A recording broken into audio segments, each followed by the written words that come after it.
Nah, kembali lagi bersama saya. Sebelumnya kita sudah membuat video mengenai pengenalan dasar PLC part 1.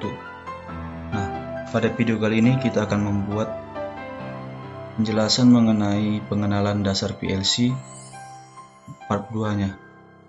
Nah, teman-teman, langsung saja kita masuk ke slide pertama, yaitu prinsip kerja PLC. Nah, di sini saya akan mencoba menjelaskan sedikit.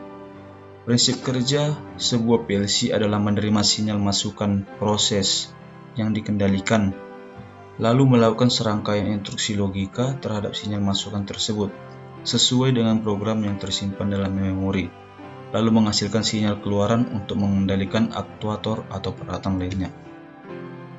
PLC memiliki dua bagian dasar, yaitu Input-Output Interface System dan Central Processing Unit atau CPU. Nah, pada gambar ini merupakan gambar dasar PLC. Nah, sedikit saya jelaskan teman-teman. Pertama, pada bagian ini adalah file input. Di sini ada pass button, limit switch, dan pass button, limit switch lainnya. Nah, ini nanti akan menjadi input. Nah, ini input teman-teman. Kemudian masuk ke bagian power supply, diproses di CPU, user memory, data memory. Nah, kemudian program yang kita buat akan dimasukkan ke dalam PLC melalui serial port. Kemudian akan menghasilkan output. Outputnya ini bisa berupa lamp atau kontaktor atau sebagainya. Nah, selanjutnya penjelasan sedikit mengenai input. Nah, teman-teman, input yang akan masuk ke dalam CPU berupa signal dari sensor atau transducer. Signal sensor ini terdapat dua jenis, yaitu discrete signal dan analog signal. Discrete signal berupa saklar biner, di mana hanya sebuah on atau off signal, atau dalam binernya itu 1 atau 0. Contohnya pass button, limit switch, dan lever sensor. Sedangkan analog signal menggunakan prinsip rentang suatu nilai antara 0 hingga skala penuh. Contohnya dalam kehidupan sehari-hari adalah ketika kita sedang memutar volume speaker atau radio Anda. Rentang nilai dari sensor ini akan diinterpretasikan sebagai nilai-nilai integer oleh CPU PLC. CPU PLC pada saat ini sering menggunakan 16 bit prosesor, sehingga nilai integernya memiliki rentang minus 32.768 hingga 32.767. Contoh dari analog signal ini adalah sensor tekanan, sensor temperatur, dan sensor aliran.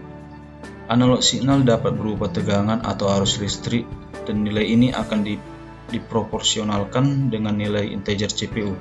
Contohnya angka analog 0-5 volt atau 4-20 mA akan dikonversikan menjadi nilai integer 0-32.767. Nah, teman-teman, selanjutnya CPU.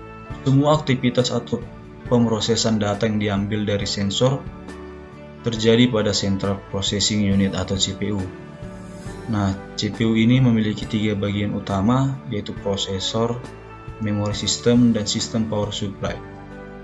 Kemudian proses akan memproses signal input secara aritmatik dan logik, yaitu melakukan operasi logika, sekuensial, timer, counter, dan mengolah fungsi-fungsi yang diinginkan berdasarkan program yang telah ditentukan. Selain itu, prosesor juga mengolah program yang ada di dalam memori, serta mengatur komunikasi antara input-output memori dengan prosesor itu sendiri. Nah, teman-teman, yang terakhir itu output. Hasil pemrosesan data yang diolah pada CPU akan berupa signal keluaran digital yang dikirim ke modul output untuk menjalankan aktuator. Aktuator ini dapat berupa motor listrik, solenoid, heater, display, injektor, heater, pompa, dan lain-lain. Aktuator ini akan berfungsi sesuai instruksi dari CPU. Jika pada CPU telah diprogram timer on dari lampu selama 2 detik, maka lampu akan menyala pada aktuator selama 2 detik, dan kemudian setelah 2 detik lampu akan off. Nah, teman-teman, berikut adalah penjelasan mengenai tipe-tipe PLC. Pada masa kini, PLC dibagi menjadi beberapa tipe yang dibedakan berdasarkan ukuran dan kemampuannya. Dan PLC dapat dibagi menjadi jenis-jenis berikut. Nah, yang pertama itu teman-teman. Nah, ini PLC compact. Saya mengambil sumbernya dari Allen Bradley. Nah, dapat kita lihat ini. Nah, PLC tipe kompak ini ciri-cirinya adalah seluruh komponen menjadi satu, yaitu power supply, CPU, modul input output, modul komunikasinya disatukan. Umumnya tipe ini berukuran kecil, kemudian mempunyai jumlah input output yang relatif sedikit dan tidak dapat di-expand.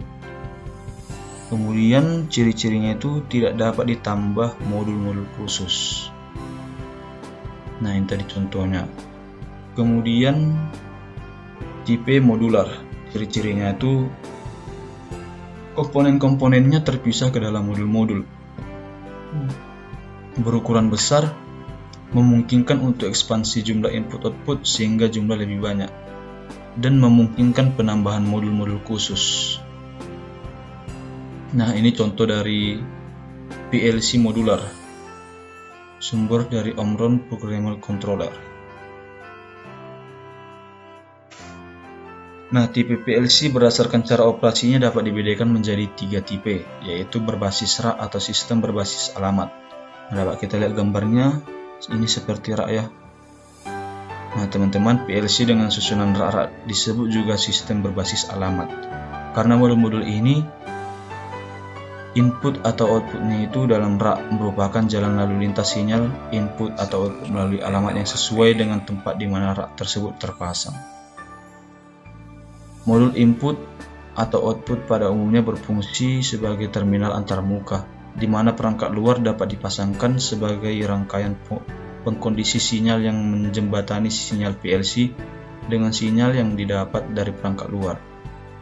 Cara pengalamatan bisa saja berbeda antara vendor satu dengan vendor lainnya, tetapi pada umumnya adalah sebagai berikut. I. Nomor rak atau slot atau nomor terminal untuk input. Kemudian O itu adalah nomor rak slot atau nomor terminal untuk modul output. Misalnya modul DC ditempatkan pada slot atau rak input 2 di terminal 5 dan modul output ditempatkan pada slot rak output 5 di terminal 12. Maka modul input tersebut dituliskan I2/5 dan modul output dituliskan O5/12.